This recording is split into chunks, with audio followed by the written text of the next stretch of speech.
Bonjour à tous, bienvenue dans le Zaptic de Télé sur Erdre. Bonjour Maïté, comment ça va? Bonjour Philippe, ça va bien. Pleine forme? En grande forme. On ne tourne pas à l'extérieur aujourd'hui. Oui, ça je regrette beaucoup. Mais bon, pas la tondeuse, tout ça. Eh non. Aujourd'hui nous recevons Nicolas Houdart. Nicolas Houdart, vous êtes monsieur... Comme ça, on prononce Oui déjà. Houdart, on prononce pas le T. D'accord. Alors juste... Voilà. Excusez-moi, avec le Parfait, micro, c'est un peu mieux avec le micro. Je disais donc on prononce mon nom Houdart. Houdart, d'accord, on prononcera pas le T. Donc bonjour à vous, merci d'être avec nous ici sur le plateau du Zaptic. Merci pour votre invitation. Vous êtes donc maire du Gavre, troisième vice-président de la communauté de communes du pays de Blain, en charge de du tourisme, de la culture et de la communication. Tout à fait. Je dis pas de bêtises, vous corrigez. Hein. Vous êtes responsable associatif dans le domaine caritatif alimentaire. Je crois que c'était la banque alimentaire, c'est ça? Exactement. Oui, oui. C'était ça. Hein. Vous êtes diplômé également de la CCI de Nantes. Et alors quelque chose de un peu plus étonnant peut-être pour nous, diplômé de l'université de Plymouth en Angleterre. Oui. Qu'est-ce que vous êtes allé Bien, faire en écoutez, Angleterre? Sur mon parcours, eh bien, je suis allé parfaire mes connaissances en shipping, donc terme barbare pour Oui. ceux qui ne parlent pas anglais, Mhm. donc commerce maritime. Voilà. Voilà, donc c'est une université réputée, voilà, pour tout ce qui est donc le commerce maritime Mhm. et donc les études de ce secteur. Donc voilà, j'ai une double certification et donc un bac plus 3 France. Voilà. Passé donc à la CCI Nantes Saint-Nazaire et un bac plus 4, voilà, diplômé donc de l'université de Plymouth. De Plymouth. C'est bien, franchement bien. Oui, C'est beau sur un CV. Vous êtes un jeune maire, Nicolas Houdart, pardon, puisque vous êtes né en 1975, installé au Gavre en 2008. oui, 2007. Enfin, vous étiez pas loin un petit peu avant, et puis vous êtes Oui, installé je en pense que- 2008. Oui, si on peut C'est ça. revenir un petit peu sur Ouais. mon parcours de vie en quelques mots. Écoutez, donc voilà, arrivé donc il y a 7-8 ans sur la commune du Gavre, auparavant quelques années à Marsac-sur-Don. Oui. Alors, chose très classique, je travaillais au début sur Rennes, ma femme sur Nantes. Mhm. En rentrant de région parisienne, nous avons choisi de Oui. nous mettre au milieu. Voilà, une expérience C'est en logique. région parisienne, quelques années où je travaillais encore justement dans le secteur donc enfin, j'étais commissionnaire de transport aérien et maritime. Oui. En clair, j'organisais du transport international D'accord. en bateau ou en avion. Voilà. Et avant cette expérience-là, j'ai travaillé donc au Cameroun pendant 1 an et demi. Mhm. Voilà. Et puis donc on a parlé de mes études avant et je suis d'origine reuséenne, né à Nantes. Et né à Nantes. Houdart, c'est un nom de quel... Alors ce n'est Nord absolument pas nantais ni breton. Non, on aurait c'est pu du croire, nord, effectivement, c'est c'est un nom du du nord de la France. Hein. Donc j'ai mon père qui est né à Villeneuve-d'Ascq, en effet, Voilà. dans le nord, et ma mère qui est de la, voilà, mes grands-parents qui sont de la Meilleraie de Bretagne, donc sur le Nord-Loire. D'où vous vient cette envie de faire de la politique? Est-ce que c'était une envie d'ailleurs? Je n'ai pas eu envie de faire de la politique, j'ai eu envie de donner toujours du sens à ce que je fais. Voilà, je ne me suis pas dit j'ai envie de faire de la politique, je me suis dit j'ai envie de faire quelque chose qui a du sens pour moi et puis essayer d'en donner aussi voilà, sur tout ce que je peux faire. Donc c'est pour ça, je dirais, dans mon parcours que j'ai commencé comme commissionnaire de transport, comme jeune cadre, Oui. voilà, à l'étranger, à Paris pendant 7 ans. Et ensuite, j'ai eu ce passage où je me suis dit, je ne veux pas faire ça toute ma vie. Ouais. Donc voilà, j'ai eu cette opportunité de travailler donc, comme responsable à la Banque alimentaire de Loire-Atlantique. Et donc ça a été un petit peu le déclic, je dirais, pour me mettre au service des autres. Parce qu'il faut avoir cette envie, Bien sûr. cette volonté-là. Et puis l'opportunité, on pourra y revenir si vous le souhaitez, mais donc c'est présenté pour que je puisse voilà, prétendre à cette fonction. À cette fonction de... Quand même, vous arrivez le maire. en 2008 au Gavre, Oui. 2014 vous vous présentez au municipal. Oui, C'est alors rapide. c'est un contexte. Ma foi, voilà, j'ai toujours pris ma part dans toutes les associations. J'en ai monté différentes, comme le Sel du Gavre, un système d'échange local ou autre. J'ai fait différentes choses. J'étais aussi vice-président du conseil de développement du pays de Blain. Et donc, je dirais le maire sortant, Jean-Philippe Combe et son équipe savaient que j'avais cette envie de prendre part tout simplement à la vie municipale. Alors comme conseiller, s'il y avait une place comme adjoint, voilà, ça a déjà été formidable. Et puis ça ne s'est pas passé comme ça, puisque à notre grande surprise, donc Jean-Philippe Qui lui avait décidé d'arrêter. Hein. a décidé d'arrêter, donc nous a averti, la population fin septembre, je pense. Et donc, je faisais partie de ce petit noyau avec les adjoints sortants qui étaient prêts à repartir parce que voilà. Il y a quelques-uns qui voulaient bien repartir, oui, effectivement. tout à fait, oui. Donc ils avaient la balle dans leur camp dans un premier temps, mais tous les adjoints ont petit à petit décliné l'invitation. Voilà. Donc voilà, j'ai pris 15 jours en famille. Je tiens à le Et préciser. après, c'était parti. Et voilà pour me présenter. On Donc, en- voilà, c'est assez simple, mais avec voilà beaucoup d'envie, mais aussi avec beaucoup de doutes, évidemment. Oui, Il en bien faut. sûr, on va en parler. Heureusement. On peut dire que vous êtes de gauche, Nicolas Houdard? Tout à fait. Oui, assumé. Assurément et assumé. Voilà, je suis divers gauche. D'accord. Voilà, je n'ai jamais eu ma carte. Voilà, vous n'êtes pas encarté. Dans un quelconque parti de gauche, mais je suis assurément une personne de gauche. Oui. Alors, parlons de la gauche. Oui, juste divers gauche, on se retrouve comment dans le divers gauche? On se retrouve très très bien parce qu'il y a énormément de personnes très très bien à gauche, que ce soit chez Europe Écologie, que ce soit au PS, que ce soit ailleurs dans d'autres partis de gauche. Donc on se sent plutôt très bien divers gauche. D'accord. Voilà.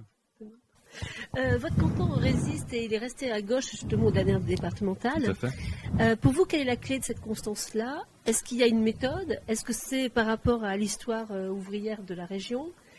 Alors, il Qu'est-ce qui s'est passé? y a une méthode, c'est l'unité à gauche dès le premier tour. D'accord. Ça, vous avez réussi à le faire, vous? Voilà, alors moi j'ai une toute petite part, Mhm. mais différentes personnes se sont rendues compte qu'il fallait travailler de cette façon-là dès le départ. Et nous avons eu aussi donc évidemment Marcel Verger et Claire Tramier qui ont été élus titulaires sur le canton, en étaient persuadés. Et Ronan Dantec aussi, notre sénateur, a apporté son soutien à la démarche, même s'il aurait voulu que ça aille un petit peu plus loin au niveau du département. Oui. Mais je pense que c'est la clé du succès pour avoir passé de la meilleure des manières le premier tour, et puis donc avec une bonne dynamique pour Puis un le bon second. bilan quand même. Je le pense, un bon bilan, pour le conseil général et maintenant départemental. Avec une bonne équipe, des gens dynamiques, on apprend à connaître petit à petit quand on travaille sur différentes thématiques. Donc en effet très heureux que le département soit resté à gauche en effet. De peu, mais quand même. De peu, c'était à un canton, donc mais c'est une bonne chose. Le principal est fait. Oui. Vous appartenez à quelle gauche? Vous disiez divers gauche, mais alors, c'est-à-dire, est-ce que vous vous sentez très Valls Hollande, ou plutôt Mélenchon, plutôt Montebourg? Vous situez Valls à gauche? Ça, je vous laisse. Non, mais c'est une question, effectivement. Je pense qu'il est étiqueté à gauche, donc il y a bien, il fait partie d'un gouvernement de gauche. C'est l'heure d'étiquette quelquefois. Oui, c'est vrai, c'est pour ça que je n'en ai pas. Donc il est souvent plus facile en fait de dire où on se trouve sans avoir d'étiquette. Bien sûr, oui. C'est clair. Donc je me situe, écoutez, plus je dirais à la jonction d'un PS et d'écologistes convaincus. Plus à la gauche du PS, alors, peut-être. Si, On appelle la gauche il du fallait PS. le dire ça, mais pas forcément pour Pas toutes pour les tout, positions. voilà. Donc non, voilà, je ne saurais vous le dire, donc je ne vais pas vous le dire. Satisfait, alors, dans ce cas-là, satisfait du bilan du gouvernement Hollande-Valls? Non. Non? Non, pas très satisfait. Après, ça fait seulement un an que je suis élu, donc je me rends bien compte des difficultés à mettre en mouvement, à faire des choix. On a envie de faire énormément de choses. Je pense que François Hollande, dans son discours du Bourget ou autre, a eu de très grandes idées, comme on peut en avoir. Bon, dès le début, il faut rester un petit peu terre à terre quand même.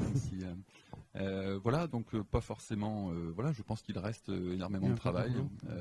Oui, c'est certain. Mais je ne leur jette pas la pierre pour autant. Mais je pense qu'on pourrait aller un petit peu plus loin. Les chiffres du gouvernement se redressent actuellement un petit peu. Est-ce que ça veut dire quand même qu'on commence à travailler sur une autre piste ou est-ce qu'on évolue? Écoutez, la croissance déjà on repart évolue, un petit peu. donc je pense qu'on peut en mettre au moins une partie au crédit du gouvernement actuel.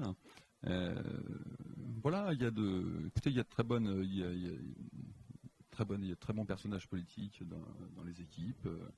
J'aime beaucoup Madame Taubira, par exemple, qui peut être décriée aussi par certains, mais qui fait preuve d'un certain charisme, de calme, de détermination. J'aime assez ce personnage. Voilà, mais non, mais je pense que tous les hommes et les femmes qui font partie du gouvernement sont là pour faire avancer les choses. On fera le point là-dessus fin mai, puisque le 21 mai, les adhérents et militants du Parti socialiste sont amenés à se prononcer sur certaines motions. Donc on verra si ça va changer la ligne directrice du gouvernement ou pas. À ce moment-là, il y a un autre parti politique qui fait parler de lui à l'heure actuelle, c'est l'UMP. L'UMP Anciennement peut-être qui change UMP. de nom, peut-être qu'il va passer les Républicains. Alors votre sentiment sur les Républicains, on sait qu'il y a des élus de gauche qui se mobilisent on va dire en recours en justice contre l'emploi du nom. Il y a des familles aussi, parce qu'il faut savoir qu'il y a des gens qui s'appellent Monsieur et Madame Républicains et qui ne sont pas d'accord que le nom soit associé. Alors pour vous, les Républicains, justement, c'était quelque chose de sacré, on n'y touche pas, ou est-ce que finalement ça peut passer dans le vocabulaire courant? Bon, voilà, on n'a pas une habitude d'outre-Manche avec un terme de ce type-là. Donc c'est vrai que c'est une petite révolution sémantique pour nous en France si c'est confirmé. Je dirais pourquoi pas. Je suis pas forcément. Ouais. C'est un petit peu particulier au début parce qu'en effet, la République c'est quelque chose, voilà, qui appartient à tous. Qui appartient à tous. Oui. Donc voilà, un peu surprenant. Après, enfin surprenant, pas le choix, mais c'est vrai que ça interroge un peu. Écoutez, si ça se fait, voilà, je suis persuadé qu'après, ce qu'attendent les Français, c'est le fond de ce qu'il y a derrière l'étiquette. Donc voilà. Ça va amener des situations un peu cocasses quand même. Moi, je vois bien Emmanuel Valls, par exemple, sur un plateau télé, dire je suis républicain. Malheureusement, ce nom appartiendra à un parti politique. Oui, quoi. Oui, comme vous le dites, ça peut être cocasse. Voilà, écoutez, si c'est autorisé, enfin voilà, si on a besoin de passer par la justice pour trancher là-dessus, voilà. Il y a des recours, on saura ça vendredi de cette semaine. Non, j'ai pas d'avis totalement. D'accord, vous n'êtes pas forcément dans la fronde là-dessus. Exactement. Il y a un autre sujet. Le président Hollande a devancé Barack Obama la semaine dernière puisqu'il est allé à Cuba. C'était le premier président français à aller à Cuba et puis donc il a rencontré Fidel Castro. Là, ça a tiqué un petit peu. Il y a eu quand même un peu de contestation en France là-dessus. Vous pensez qu'il fallait y aller déjà à Cuba et est-ce qu'il fallait rencontrer Fidel Castro? Alors, je trouve qu'il était intéressant en effet d'aller à Cuba. On sent bien que depuis que ce n'est pas Fidel Castro, c'est Raoul son frère. Mais Raoul son frère, voilà, il y a quand même une volonté, je pense, d'ouverture, de travailler différemment avec les partenaires extérieurs et les autres pays. Donc je pense que c'était le bon moment d'aller à Cuba.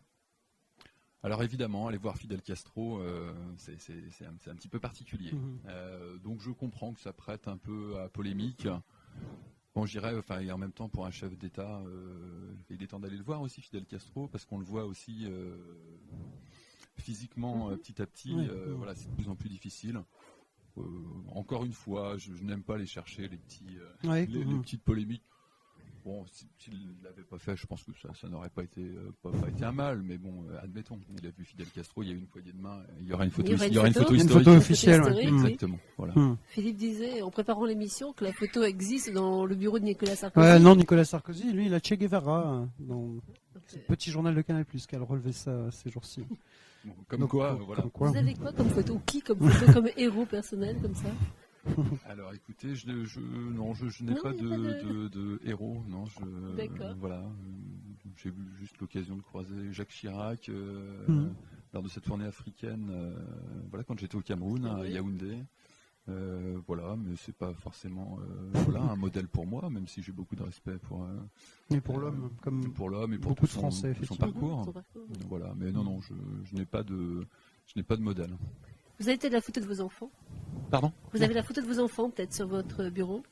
Sur mon smartphone, par exemple. Sur mon bureau, non, je ne mets pas trop de choses personnelles. Alors, juste, vos enfants vont au collège? Alors, j'en ai un qui est entré au collège. Voilà, vous me rassurez, sinon je n'allais pas pouvoir continuer. La transition. Alors, justement, là, on va parler de la réforme du collège. Oui. Quelle belle transition. C'est beau, hein? Je l'ai préparé.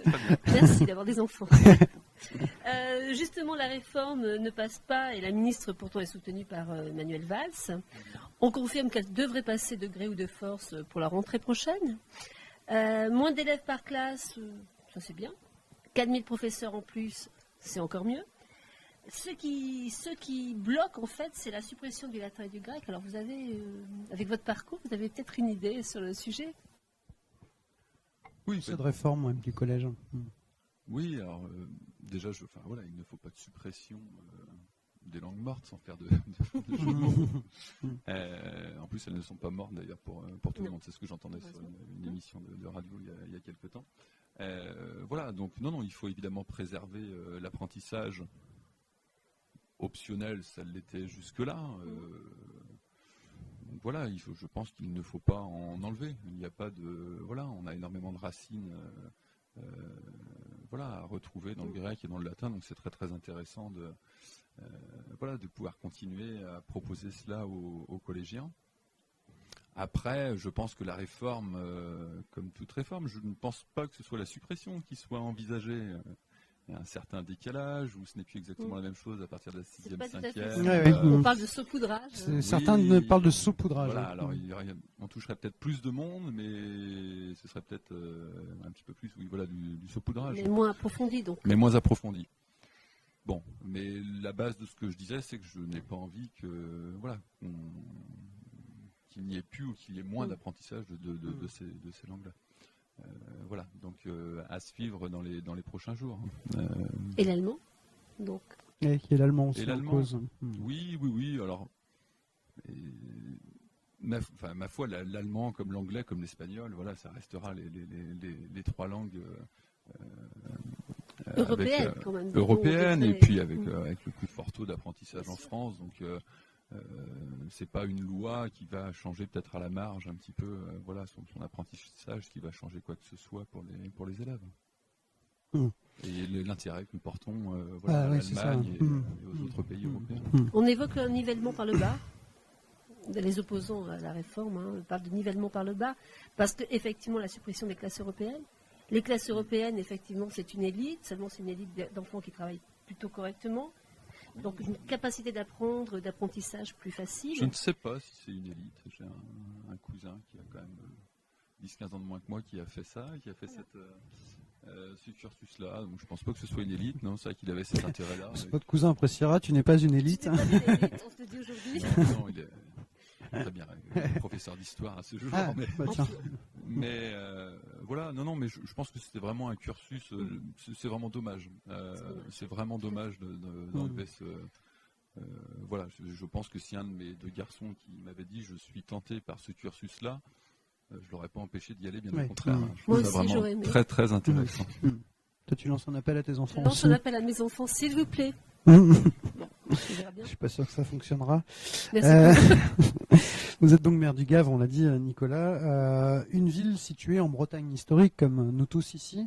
Dans votre commune, on a eu beaucoup d'histoires. La forêt, Anne de Bretagne, les ducs de Rohan, Jean de Rohan notamment. Vous êtes pour ou contre un rapprochement de la Loire-Atlantique avec la Bretagne? Est-ce qu'on remet les choses à leur place, en fait? Écoutez, évidemment, si on Parce partait que sur une région... j'ai été vers chez vous, il y a quand même pas mal de drapeaux bretons. Oui, tout à fait. Oui, tout à fait.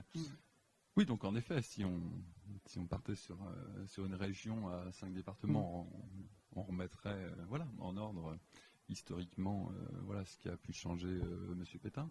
Ce ne serait pas une mauvaise chose. Je suis assez attaché à la Bretagne. Je n'ai pas délibéré à ce sujet avec mon conseil municipal. Oui, certaines communes l'ont fait, effectivement, ont délibéré, tout à fait. J'y suis plutôt favorable. Après, je sais qu'on va déséquilibrer totalement les pays de la Loire. C'est le risque, effectivement. Même les déséquilibrer, même un peu plus que ça. Alors, nous avons eu la possibilité de le faire. Je crois que ça s'est joué en quelques heures sur quelques coins de table. Ça a été très rapide. Donc ça aurait pu être c'était le moment. Je pense que là nous allons repartir dans cette. Il y a la possibilité l'année prochaine, en 2016, pour les départements de repenser à ça. Ça va rebondir comme. Mais ça aurait pu être à mon avis très intéressant au niveau, de le faire tout de suite, identitaire, au niveau économique aussi. Après trouver une capitale. Que ce soit Nantes ou Rennes. La Rennes et Nantes se battront un peu, sans doute. Oui, mais ça, c'est rien du tout. Mais plutôt favorable, mais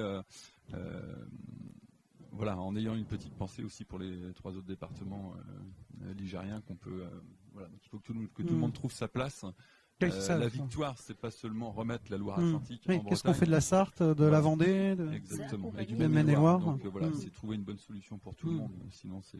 Sinon, c'est l'éclatement de la région, en fait. Oui, le voilà. département Oui, la Mayenne. est un petit peu sinistré, quoi. Ouais, donc voilà, en étant responsable, il faut trouver une bonne solution pour tout le Vous monde. seriez pour un référendum local, un référendum Oui, tout en à fait. Loire-Atlantique? Oui, bien sûr. C'est une possibilité effectivement qu'il y a. Bon, le président de la région, Jacques Oxiette, pas favorable, je crois bien, mais non. Oui, Parce qu'il estime que le débat a déjà été fait, que c'est plié, mais c'est ça, oui, non, moi j'y suis plutôt favorable. Oui. affaire à suivre. Un autre sujet, et puis on passera à l'intercommunalité, au pays de Blain. J'aime bien le sujet que t'annonces. Le cannabis, parlons cannabis un petit peu.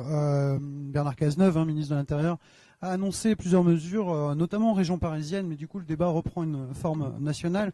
À Saint-Ouen, en région parisienne, qui est réputée pour être l'hypermarché de la drogue à Paris, donc il s'attaque aux consommateurs et donc aux dealers, évidemment, au trafic. Il faut savoir que le cannabis est le produit illicite le plus consommé en France quand même, et que les fumeurs réguliers de cannabis sont estimés à 1 200 000 en France. À votre avis, qu'est-ce qu'on fait? Est-ce qu'on avance? Est-ce qu'on reste dans une forme d'hypocrisie? Donc est-ce qu'on légalise? Est-ce qu'on légalise pas le cannabis? C'est un débat qui revient très régulièrement quand même. Je n'ai pas de réponse toute faite. S'attaquer, entre guillemets, oui, bien sûr. Réglementer voilà, l'usage, les usagers qui peuvent avoir peut-être une tolérance par rapport à tout ça. Dans les faits, il y a plus ou moins déjà une tolérance pour les consommateurs. Savoir sur le sujet. Je ne pense pas que ce soit la bonne solution. À mon avis, c'est même pas une solution d'ailleurs. Voilà, il y a autant de drogue qui va tout le temps circuler si on s'attaque juste à l'usager final. Donc voilà, toutes ces drogues, je dirais, qui sont le plus consommées en France, voilà, c'est de la prévention. Alors ça coûte cher la prévention. C'est comme le secteur social ou autre, c'est d'autres débats, mais il faut se donner les moyens de travailler sur la prévention auprès du public jeune. Moi, ça me parle plus. Et puis, étant de gauche, avec un gouvernement de gauche, ça m'irait bien. Oui, forcément. Voilà. Mais la prévention, c'est sûr que il faut mettre des moyens dessus.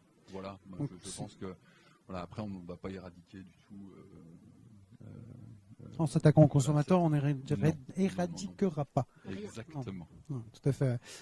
Allez, on va basculer, on va s'intéresser au pays de Blain. Donc, vous êtes vice-président de l'Interco, qui regroupe 4 communes, Blain, Bouvron, La Chevallerie et Le Gavre, 15 000 habitants, sur 21 000 et quelques hectares. Petite interco, donc. Toute petite interco. Vraiment. La réforme des territoriales, la loi NOTRe. Voilà, elle va générer quoi pour votre territoire? Est-ce qu'il va y avoir un changement? Est-ce que vous allez devoir vous rapprocher de quelqu'un d'autre? Ou est-ce que vous allez disparaître? Récupérer des communes, voilà. Alors, quand la loi NOTRe sera définitivement adoptée, quand les basculements Sénat, Assemblée seront terminés, à ce jour, on devrait, mais ce n'est pas encore définitif, on devrait partir sur un seuil minimal de population au sein d'une interco de 20 000 habitants. Oui.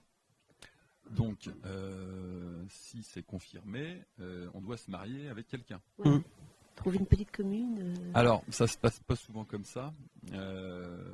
C'est souvent des blocs qui se marient. Bien sûr. Hein. Ou alors il faudrait vraiment qu'une commune souhaite quitter, mais bon, on n'a pas donc du côté de la communauté de communes Erdre-et-Gèvres qui voudrait quitter Erdre-et-Gèvres pour se rapprocher de vous? Sur Erdre-et-Gèvres, non, je ne suis pas au courant. Il semblait avoir vu ça du côté de la. J'avais l'impression du côté de Fay, de ce côté de Bretagne, à ce côté-là.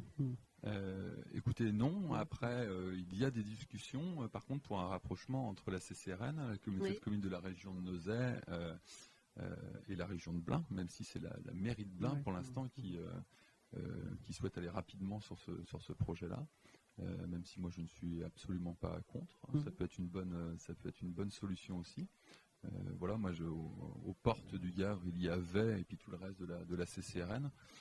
Donc voilà, que ça peut être une bonne solution. Il y a différentes petites étapes à passer au préalable. Nous sommes tous partis d'un SCOT, voilà, schéma de cohérence territoriale, c'est ça. Donc le pays de Blain avec 4 autres intercos et puis donc Nantes Métropole et la Carène, donc les 6, donc nous formons donc le pôle métropolitain. Donc nous avons un SCOT sur le pôle métropolitain. le Castel briantais doit faire le sien, logiquement, avec communauté de communes de Châteaubriand, de Derval et de la région de Nozay. Mais la région de Nozay souhaite... il y a un souci. Nozay ne veut pas rester là-bas. Donc écoutez, on en discute de la manière la plus sereine possible actuellement, mais en effet, on passe un petit peu de temps à discuter de tout cela. Mais logiquement, ça devra évoluer. Ce n'est pas une mauvaise chose en plus, parce qu'on voit bien qu'à 15 000, on ne peut pas porter de gros projets. On voit que, par exemple, pour les candidatures leaders, pour avoir accès aux fonds européens, on s'est tourné vers Erdre-et-Gèvres, et puis la CCRN aussi est venue pour faire et Loire-et-Sillon aussi. Donc on a fait une candidature à 4. Et puis autrement, on a monté aussi, vous savez que l'État s'est désengagé aussi de l'instruction des dossiers d'urbanisme, l'ADS. Donc on a monté, avec la CCEG, la CCEG a monté un service instructeur. Donc chaque commune de la CCRN et de la CCRB, le comité de communes de la région de Nozay, donc on a conventionné, donc on a fait un gros service à la CCEG qui va instruire tous ces dossiers, que l'État avant instruisait gratuitement. Et vous avez commencé aussi sur le tourisme? Tout à fait. Il y a un beau vous êtes projet. en charge du tourisme, effectivement, en tant que vice-président de la communauté de communes du Pays de Blain. Donc vous créez un nouveau pays touristique, Erdre, Canal et Forêt. Le nom est un peu surprenant, déjà, pour être très honnête. C'est bucolique. C'est très bien. Écoutez, c'est un petit peu ce que l'on cherche. Nous avons un environnement vert. Oui, donc la forêt de Gavre. Et nous avons aussi un environnement bleu. Avec le canal de Nantes à Brest. Et l'Erdre, donc la rivière. Donc non, on a fait, je pense, au plus simple. Sans oublier personne, je crois que ça regroupe bien toutes les Excusez-moi, communes. mais je crois que Nozay, quand même, a réclamé. Nozay, pas d'accord. Je trouve qu'il manque de schiste un peu sur tout ça. On a trouvé une déclaration du maire de Nozay, effectivement, au sein du conseil municipal, où l'intitulé manque de schiste. Ça manque de schiste dans le slogan. Ça, parce que certains auraient voulu aussi Erdre, Canal, Forêt du Gavre, on est arrivé à un consensus. Je pense que ça devait être peut-être des élus il y a un petit peu plus d'un an, ça. Non, c'était même c'était un acteur du tourisme. C'était même pas le maire, c'était un acteur du tourisme de Nozay, un hébergeur, je crois. D'accord, un hébergeur, un prestataire. Bon, il faut essayer de trouver de contenter tout le monde, mais je pense que ce nom est bon. On visualise assez bien. Ça représente un très gros territoire. C'est 3 communautés de communes qui se sont mis ensemble, donc Erdre-et-Gèvres, le Pays de Blain et donc la communauté de communes de Nozay, effectivement. Ils se sont mis ensemble. Le but donc de cette structure, donc créer un territoire touristique. Mais alors, est-ce qu'il y a matière à créer un territoire touristique vers chez vous là-bas? Vous savez, on a tendance à promouvoir chacun de notre côté. Donc, soit à l'échelle communale quand il n'y a pas de compétences communautaires, soit avec notre office de tourisme communautaire pour nos 4 communes, nous actuellement. Ce n'est pas très satisfaisant, sachant que quand les personnes viennent passer quelques jours sur notre territoire, nous ne sommes pas un territoire de destination comme la côte. Comme la côte ou Guérande. Exactement. Ça, il faut déjà rester à notre place et le dire. Donc ces personnes-là, les limites administratives, elles n'en ont que faire. Donc il faut petit à petit qu'on amène de la cohérence sur nos sentiers de randonnée, sur la Vélodyssée qui traverse évidemment et qui longe le canal. Là, j'étais en réunion juste avant, je présentais à mes collègues vice-présidents de la communauté de communes donc les sentiers de randonnée. Nous faisons actuellement notre diagnostic sur la communauté de communes. Pour entrer, pour que nos sentiers entrent au plan départemental des itinéraires des promenades de randonnée. Donc tout ça avance. La communauté de communes de la région de Nozay a fait cette démarche-là avant. La CCEG aussi, il y a un an environ. Et donc on va pouvoir aussi faire derrière. Moi je sais que quand je propose des nouveaux tracés, mais je me dis que celui-là va pouvoir continuer par une ancienne voie de chemin de fer pour rejoindre Vey, Nozay derrière. Donc il y a tout ça. Et puis un pays touristique, c'est aussi se donner les moyens de mieux communiquer. C'est ça, vous êtes en charge aussi de la communication. Oui, en plus je suis en charge de la communication à la Comcom. Donc mieux communiquer, c'est donner des outils. Alors des fois on dit professionnaliser les lieux d'accueil. Donc c'est pas les personnes qui parce qu'on l'a expliqué au début. Oui, bien sûr, c'est pas les absolument personnes, pas les non, personnes évidemment. qui ne sont pas professionnelles, Oui. mais c'est se donner des outils pour pouvoir mieux communiquer auprès du public. Et voilà, et donc donner accès aux différents labels que peuvent prétendre les hébergeurs, les prestataires de loisirs, etc., etc. Donc il y a énormément de choses à faire, et je pense qu'on a une belle marque à vendre principalement. Alors comme nous ne sommes pas un territoire de destination, sur le département, voire Vous définissiez ça comment alors pas territoire de destination, c'est quoi? On y passe par hasard? Alors ça j'y crois pas trop, mais il y a énormément de personnes de la métropole qui veulent venir passer un week-end au vert. Donc là, si on leur dit vous pouvez faire une boucle vélo et profiter du canal et louer une péniche, et puis là il y a un très bon restaurant qui est là pour les personnes qui aiment la gastronomie. Et là on a des gîtes de qualité qui sont sur le... Voilà, tout ça mis bout à bout, si on explique, si on met ça en forme, ça peut faire une offre touristique très intéressante. Petit bonheur, grandeur nature, c'est ça le slogan? En effet. Alors les petits bonheurs, c'est quoi? Voilà, donc on n'a pas voulu, je dirais... on habite pas Pornic, voilà. Oui, c'est ça. Donc Niguerande. on va trouver des petits bonheurs dans cette nature qui nous entoure, tout simplement. Il n'y a pas de prétention, mais je pense que ce slogan parle de lui-même. Non, c'est pas... Moi, ça ne me parle pas Non. du tout, je vous dis franchement. D'accord. Petit bonheur, grandeur nature. Oui. Alors écoutez, c'est... Bon, je ne sais pas comment Grandeur l'expliquer. nature, je ne sais pas, la forêt du Gave, oui, mais enfin... Oui. Voilà, mais honnêtement, région de Nausée, pas vraiment. Hein. Ah J'ai oui. pas encore trouvé mon petit bonheur. Non, je crois pas. Il y a énormément de chemins de randonnée, la mine d'Abaret. Mais vous savez aujourd'hui quand même que tous les gens qui vont partir en week-end n'ont pas forcément envie de faire leur randonnée. C'est Oui, c'est vrai qu'il n'y a pas que de la randonnée, non, c'est vrai. On est tous des C'est vrai. randonneurs, des gens de la Vélodyssée, C'est tout sûr. ça. Alors on a envie de développer aussi Juste un week-end aussi, oui, on peut avoir voilà. envie de développer les sports nautiques. Nausée aussi a des bases. projets. Sur Blain, il y en a d'autres aussi. Mais on s'est donné dans le pays touristique certains axes de développement et qui vont tourner aussi autour justement du sport nature. Mais alors ça peut être de l'acrobranche, ça peut être énormément de choses. Donc tout ce qui est autour du canal, de la forêt, du bocage. Et puis voilà, et puis travailler donc à une offre de prestataires, voilà, en hébergement de qualité. Très bien. Voilà. Donc c'est Je l'ai trouvé. à structurer. Vous avez commencé la promotion déjà de ce pays touristique. Vous avez fait le salon du tourisme de Nantes. C'était la première pierre finalement. Voilà, première pierre à l'édifice. Qu'est-ce que ça vous a apporté? Ça nous a apporté, par exemple pour le pays de Blain, on ne faisait plus le salon du tourisme à Nantes. C'est un petit peu dommage. Là, on y va à 3 pour la location d'un stand. Je vous assure que tout de suite, ça a différent. plus de poids. Ouais. Voilà. Donc, on réduit les coûts. C'est de la mutualisation. Voilà, on en parle de plus en plus et dans énormément de secteurs. Donc voilà, c'est de la mutualisation. Et puis, on se donne les moyens. Là, on a une chargée de mission qui est recrutée pour 2 ans, Rose Laurence Pichon. Voilà, donc qui structure ce futur pays touristique, même s'il a commencé à... Parce que juridiquement, il n'existe pas encore. Il n'existe pas, tout à fait. Voilà. Justement, dans la mission de Rose Laurence, son travail va être de dire est-ce qu'on monte ça en SPL, on va chercher après derrière la meilleure approche administrative pour monter ce pays. Donc voilà, première pierre à l'édifice, mais les gens sont agréablement surpris. Il y a des bons retours. Exactement, on a eu énormément de passages sur le stand. Nous sommes plusieurs élus à être passés. Et donc voilà, un très bon accueil et une visibilité qu'on n'avait pas auparavant. En parlant de visibilité, justement, le touriste qui vient en vacances, il arrive à la gare de Nantes.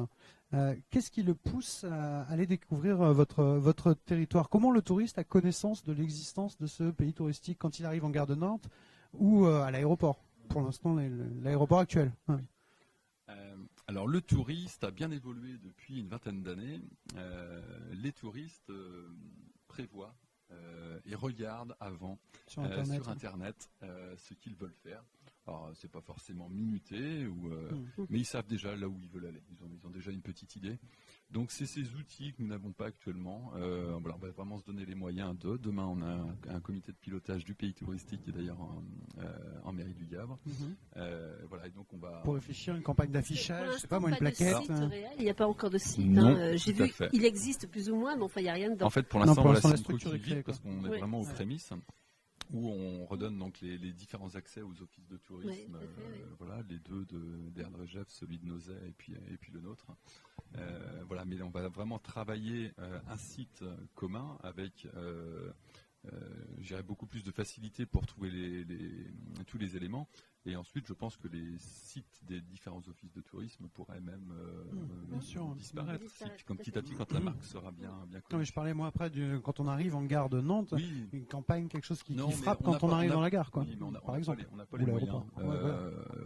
de faire de la promotion sur des affiches, des écrans d'accord. géants comme Nantes peut le faire pour. Mais pourquoi pas un partenariat alors avec la ville de Nantes? Ah mais ça c'est tout à fait envisageable. Ouais, partenariat touristique, Tout à bien fait. sûr. Hein, c'est vrai Dans que un ça, package. oui, oui, oui. Alors après, oui, exactement, oui, ou en box ou en. Oui, par Ou exemple. avec différents, bien sûr. Non, il y a plein de choses à faire. Et avec le canal, on peut aussi Bien sûr. voilà, partir avec la métropole nantaise sur. D'accord, vous l'avez en tête, ça, quoi. Oui, on l'a en tête, mais il faut déjà qu'on commence par se structurer Oui. nous-mêmes et après on pourra commencer à D'accord. faire les partenariats. Parce Parce que que déjà on a quand même 3 communautés de communes à ouais, faire travailler déjà, ensemble. bosser Déjà, ensemble, Donc, déjà, c'est pas mal, déjà. C'est un beau projet. C'est un beau projet, déjà. Ouais. 2015, année de la communication, si j'ai bien compris, pour ce pays touristique. 2016, du coup, ça y est, on lance. C'est ça. C'est un peu ce qui est prévu. Exactement. Oui, tout à fait. 2015, voilà, on y travaille. Alors on met déjà en Oui, place quand même, certaines actions. Si vous voulez être prêt en Et 2016, 2016, vaut mieux. voilà, donc là juridiquement. Voilà, ça existera juridiquement, en fait. Voilà, tout à fait. D'accord, donc c'est bien ça. On mélange tourisme et culture un peu. Il Oui. y a un diagnostic culturel, je crois, du territoire qui a été fait.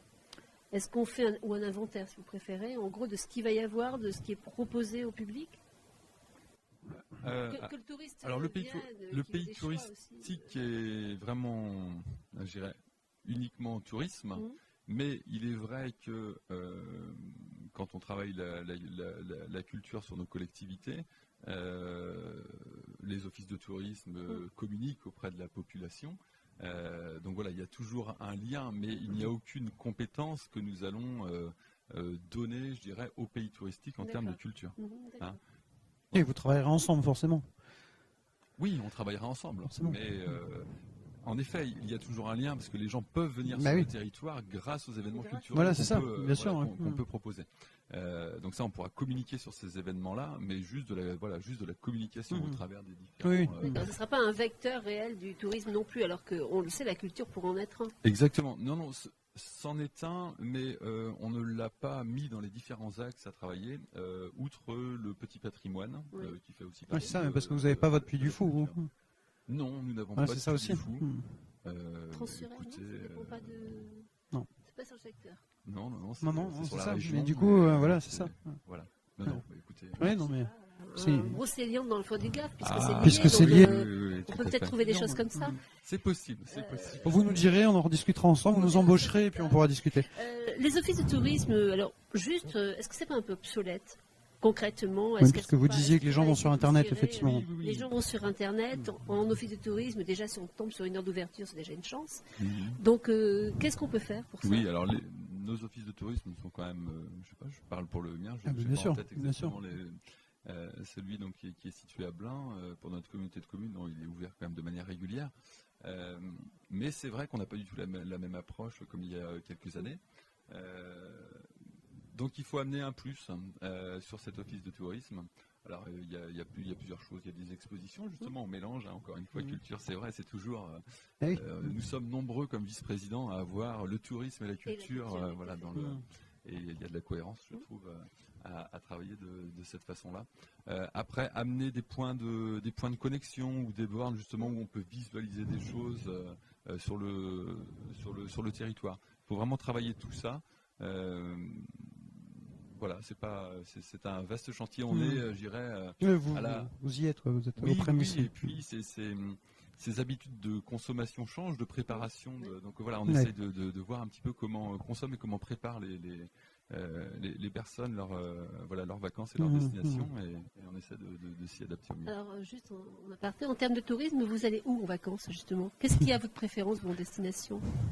Verte, nature Alors c'est vert et nature, en effet, beaucoup de montagnes. D'accord.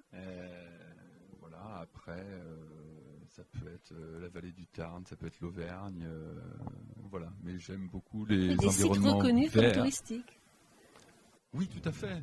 Mais quand je pars en vacances une quinzaine de jours, je vais la plupart du temps dans un territoire de destination, en effet. Et on ne sera jamais ou pour un petit moment. On va Ouais, pas mais on y sait aller. jamais. Voilà, mais certaines, nous le sommes, mais voilà, de manière très, très minime. Hein. On a quand même un camping à Blain et au Gavre. Voilà, qui fonctionne de manière correcte si l'été. Donc on a des personnes qui viennent passer en chalet 8-15 jours. On va pas citer le nom, mais à côté de la forêt de Gave, il y a un très bel hôtel-restaurant qui fait envie. Ça nous pêche que toi. Ah oui, non, mais si les propriétaires nous écoutent, nous on fait aussi des pubs de Et reportages, on fait pas mal de choses. Hein, voilà, on en a deux, on en a un pour tout le monde. On a Voilà. un fait à l'orée de la forêt, Ouais, tout à fait. qui est en plein centre. Vous êtes donc maire du Gavre, Nicolas Houdard, commune un peu plus de 1470 habitants, c'est ça Non, Ou plus non, 1707 Ah. selon Les derniers, dernier chiffre INSEE qui n'est pas ça, encore exact. On aura à combien de temps de Nantes le Gavre, on fait comment Nantes du périphérique une trentaine de minutes. Une demi-heure Oui, voilà. Ouais, une demi-heure. Donc vous le disiez tout à l'heure, vous avez succédé à Jean-Philippe Combe qui ne se représentait pas. Finalement, vous n'avez pas vraiment d'opposition. Je n'en ai pas. Il n'y Non. a pas d'opposition. Il n'y avait qu'une seule liste à se présenter sur la commune, donc il n'y a pas d'opposition. C'est pas déstabilisant, ça. Écoutez, je n'ai pas connu, je n'ai jamais été maire avec une opposition. Donc non. Après, ça n'empêche pas qu'il y a de la discussion dans l'équipe. Voilà, donc on n'est pas toujours tous d'accord et il faut aussi trouver des compromis. Donc après, je dirais, c'est pas de manière, voilà, c'est peut-être moins automatique que quand il y a une opposition. Il y a peut-être parfois quelques positionnements dont on pourrait peut-être s'abstenir. Je ne sais pas, j'imagine. Non, parce que 100%, ça fait de la dictature quand même. Hein. Ah oui, alors ça, un score de dictateur un je vous peu quand rassure, même. je n'y suis pour rien. Non, bien sûr que non. J'ai juste eu le mérite de me présenter et de faire une équipe de 19. On est passé de 15 à 19. Donc déjà un bon travail en amont pour essayer de proposer quelque chose de cohérent. Donc qu'il n'y ait eu qu'une seule liste, j'en suis Vous n'avez désolé. pas intimidé la population, rien, non. Ce n'était pas volontaire. Ça me rassure. Une chose qui nous a frappé quand même quand vous êtes arrivé en 2014, maire franchement élu, votre premier conseil municipal valide les indemnités mensuelles accordées à vous-même le maire et aux adjoints. Alors 1249 € pour vous en tant que maire, une augmentation de 3% par rapport à votre prédécesseur. 459 € pour les adjoints, ça reste égal à ce que c'était sous le précédent mandat. C'est pas étonnant un peu d'augmenter son indemnité de 3% quand on arrive? Alors ça pourrait peut-être l'être, ça peut être perçu comme ça. Deux choses. La première, c'est qu'en fait en net, je touche nettement moins. En fait, oui, bien sûr, là c'est pas ça. Non, mais voilà, mais justement, je tiens à le préciser. Oui, tout à fait. En fait, même je touche moins en fait que mon prédécesseur en ayant plus en brut. Pourquoi j'ai fait le choix en fait d'arrêter de travailler pour me consacrer en fait à mes fonctions de vice-président et de maire. Donc 3% en plus, mais je cotise voilà, pour avoir peut-être le droit à une petite retraite quand je serai un petit peu plus âgé. Donc déjà j'ai moins, il faut le savoir. Voilà, donc c'est pour ça qu'il y a eu ces 3% d'augmentation. Voilà, c'est toujours un petit peu. C'est une question délicate quand même. Oui, c'est un petit peu délicat, mais il faut pas non plus. Il faut l'expliquer. Il faut l'assumer après. Oui, il faut l'assumer, je l'assume pleinement. Oui. Autrement, j'aurais pas pris cette décision-là. Oui. Voilà. Alors, c'est vrai que ça vous aura peut-être pas échappé, mais il y a une réforme qui vient de passer du statut de l'élu. Oui, absolument. Et donc, on va travailler dans l'autre sens maintenant. C'est-à-dire que le maire aura l'indemnité maximale, si on peut dire. Et sur sa demande, il pourra avoir moins. L'ABC, oui. Écoutez, on évitera peut-être de. Ça évitera peut-être cette discussion. Voilà. Mais en effet. Là, vous n'êtes pas le seul. Ici, tous les élus de la communauté de communes Erdrégel sont arrivés, se sont augmentés de 33% au départ. Non, là, c'est vraiment. Donc vous avez une marge. Vous avez de la marge. Non, je ne sais pas ce que ça fait, mais oui. Ouais. À 33%, finalement, ils ont augmenté de 25%. Oui, c'est sûr. Donc voilà. Non, mais je trouve la question était légitime. Voilà, il faut parler chiffres en étant maire du Gavre, au niveau net, je crois que je suis un petit peu moins de 1150 € net. Et ça doit être dans les, je sais plus, 450. Oui, c'est ça. Oui, tout à fait. Après, c'est vrai que c'est des questions légitimes, puisqu'au moment où on demande aux Français de faire quand même beaucoup d'efforts, etc., forcément, c'est des choses qui interpellent. Non, mais je le comprends, mais j'essaye de l'expliquer de la manière la plus sereine. Parfait. D'autres choses à expliquer avec sérénité. Moi, j'ai fait des recherches sur la commune, évidemment, on a vachement bossé. Et on est tombé sur des chiffres, alors qui ne cadrent pas du tout avec le côté idyllique de votre commune. C'est une vraie belle commune, il faut le dire aussi. C'est une vraie belle commune. c'est les chiffres de la délinquance. D'après la Gendarmerie, gendarmerie, c'est les ouais. chiffres communiqués par la gendarmerie, violence aux personnes en 2013, donc voilà, 389. Vol et dégradation, 2699. Oui. Délinquance économique et financière, 325. Alors je vais m'arrêter. Ça, c'est sur drôle. Voilà, moi ça me fait un peu rire. Alors, oui. Criminalité organisée, alors ça c'est...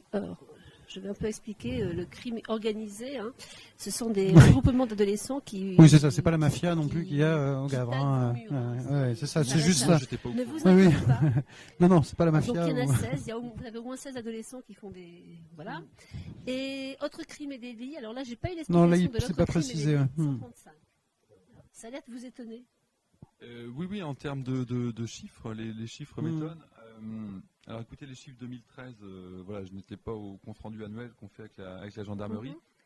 J'étais par contre il y a 2 mois donc à Guémené, hein, donc on faisait le point donc Saint-Nicolas et Blain. Donc c'était, je dirais, en baisse et de manière certaine. D'accord. Alors, y a-t-il eu une année, je ne peux pas faire de comparaison. Ouais. Une Non, mais année c'est en baisse, en particulière tout cas, 2013, non. oui, Ça baisse. de manière assez, voilà, assez prononcée. Donc voilà, Non, parce que c'est assez effarant en fait. Quand on Alors voit si ça, vous voulez, Alors, la délinquance économique et financière, ça regroupe aussi les chèques impayés en fait. Hein. D'accord. On est sur toutes ces choses-là. Voilà, écoutez, notre petite commune en fait, Va on y bien. vit très bien. Il n'y a pas de On y vit délinquance très bien. majeure. Il n'y a vraiment pas de délinquance majeure. Il y a quelques actes, quelques dégradations de fait comme sur toutes les communes. D'incivilité. on dit. D'incivilité. Voilà, dégradation sur les bâtiments, on essaye d'entrer, d'aller voir ce qu'il y a à l'intérieur, des choses comme ça. Des cambriolages, bien évidemment, comme ailleurs, partout. mais non, sincèrement, oui, assez surpris. Non, il y fait bon vivre, mais avec des problématiques qu'on peut Oui, retrouver qu'on un petit retrouve peu ailleurs. Oui, Vous tout avez- à fait. Vous aviez parlé lorsque vous êtes arrivé dans votre discours d'investiture, d'ailleurs, vous disiez vouloir améliorer la sécurité aux abords des écoles, ça veut dire quoi Vidéosurveillance ou C'était pas un discours sécuritaire. Hein. Non, c'était pas. C'était, je dis bien, les discours d'investiture au conseil Ça municipal. fait un petit moment qu'on parle ensemble, Ouais. on commence à se connaître. Oui. Donc, Non, c'était pas un discours sécuritaire du voilà. tout. Hein. C'est bon. Donc c'est vrai qu'il y a de plus en plus de trafic. Hein. Nous sommes une commune où nous étions moins de 1000 en 1999 et donc on est sur 1700 aujourd'hui. Donc en 15 ans, 700 habitants de plus. Donc il y a un petit peu de travail à faire au niveau de la sécurité sur les abords des écoles. Donc voilà, donc on cherche les meilleures solutions, que ce soit pour l'école Saint-Pierre ou pour l'école Charles-Perron. Vidéosurveillance Absolument pas. Non, Je vous n'êtes pas n'y suis forcément pour voilà, je n'y suis pas pour. Surtout sur une commune comme la mienne, je pense qu'il y a encore d'autres choses à faire Avant d'arriver à ça. Avant d'arriver là. Je pose la question parce qu'il y a beaucoup de municipalités ici, nous. Qui adopte la vidéosurveillance, tous les angles de Ouais. C'est pas, ils ont peut-être pas les mêmes chiffres de délinquance Ouais. que les miens. Un autre sujet qui touche tout le monde là pour le coup, c'est le prix de l'eau. Si vous, ça fait tousser le conseil, vous-même d'ailleurs aussi. On explique un petit peu, vous deviez vous prononcer sur un avenant au contrat d'affermage, ça se dit comme ça. Alors on va expliquer quand même juste 2 secondes ce que c'est l'affermage. C'est un type de contrat de délégation, d'exploitation, délégation de service public par exemple. C'est ça l'affermage. Alors ce contrat a été présenté par la SOR, en charge du réseau d'assainissement de votre commune, de la nôtre aussi. Le problème, mise en place fin 2014 je crois d'une station d'épuration. Et ça, c'était pas prévu au programme. Hein. La station d'épuration, au moment où vous avez renouvelé le contrat en 2012, vous l'avez renouvelé, c'est évidemment, il n'était pas question de cette station d'épuration. Finalement, ça vous coûte plus cher que prévu. Faut en effet rajouter 10 700 € aux frais d'entretien annuels. On n'avait pas réussi à négocier du tout avec la SOR. Si. Mais à la marge, on a gagné à peine 2% sur ce qu'ils nous proposaient. Mais bon, c'est déjà ça. Oui, bien sûr. Ce qu'il faut savoir, moi ça m'a pas fait tousser lors du conseil parce que je l'avais préparé, donc j'étais un petit peu au courant. Oui, bien sûr. Mais non, c'est le correspondant de presse locale qui a repris cette expression-là. Non, ce qu'il faut dire simplement, c'est que on s'est doté en fait sur un gros village à la Roberdet d'une lagune. Oui. Donc c'est un équipement supplémentaire. Sur la commune, nous sommes très bien lotis en fait en assainissement collectif. Nous avons donc une station donc centrale, je dirais, et puis nous avons 4 lagunes. Donc c'est vraiment très très bien d'aller dans cette direction-là. On a des rejets qui sont nettement meilleurs que lorsque l'on a, je dirais, des installations, même si elles sont contrôlées d'ailleurs par la communauté de communes maintenant avec le transfert de compétences. Donc c'est vraiment, il y avait une préconisation sous l'ancienne mandature pour travailler donc à la construction de cette lagune. Donc voilà, ça a été préparé par l'ancienne mandature. Moi, en travaillant dans la continuité, j'ai bien évidemment donc été au bout de ce projet. Donc on l'a effectué et construit sous notre mandature. Donc je dirais, on savait déjà, en effet, que quand on fait un équipement supplémentaire, il va y avoir des coûts d'entretien supplémentaires. Donc moi je ne suis pas surpris. C'est-à-dire qu'on payait quelque chose jusque-là. Là on a un équipement en plus, on en avait 5. Ça coûte 9% de plus. Oui, c'est sûr. 9,15% de plus. Voilà. Alors évidemment... Sur les 9,15%, c'est sur la facture. Tout à fait. Du contribuable. Oui, bien sûr. L'habitant. Alors, donc évidemment, là, on est reparti donc avec notre fermier, avec la SOR, donc en 2012 jusqu'en 2018. Donc, on est en position de force en tant que collectivité quand on veut renégocier, parce qu'on dit toc toc. Je suis la collectivité du village, je suis avec eux. Qu'est-ce que vous pouvez faire? Donc là, tout le monde essaye de faire des efforts et on re-signe. Quand on fait, quand il y a un petit amendement, quand il y a quelque chose à revoir en cours de contrat. On a une autre solution, c'est de dénoncer le contrat et puis de repartir. Mais là, ça coûte. Il avait été très très bien négocié en 2012. Donc écoutez, l'augmentation est toujours désagréable. Je suis un habitant du Havre comme un autre. Donc on a fait ce qu'on a pu. On a essayé de garder des choses pour nous. L'entretien des espaces verts au sein de cette lagune. Le chlorure ferrique. On a essayé de garder différentes choses pour faire baisser cette note-là. Voilà, on fait un équipement de plus et forcément ça coûte plus automatiquement. La SOR a un peu le monopole de toute façon. Non, il y a d'autres grosses entreprises et multinationales. Donc non, ils sont pas le monopole. Il me semblait avoir vu une déclaration d'un de vos conseillers municipaux. Veolia, par exemple. Mais très peu de communes choisissent Veolia.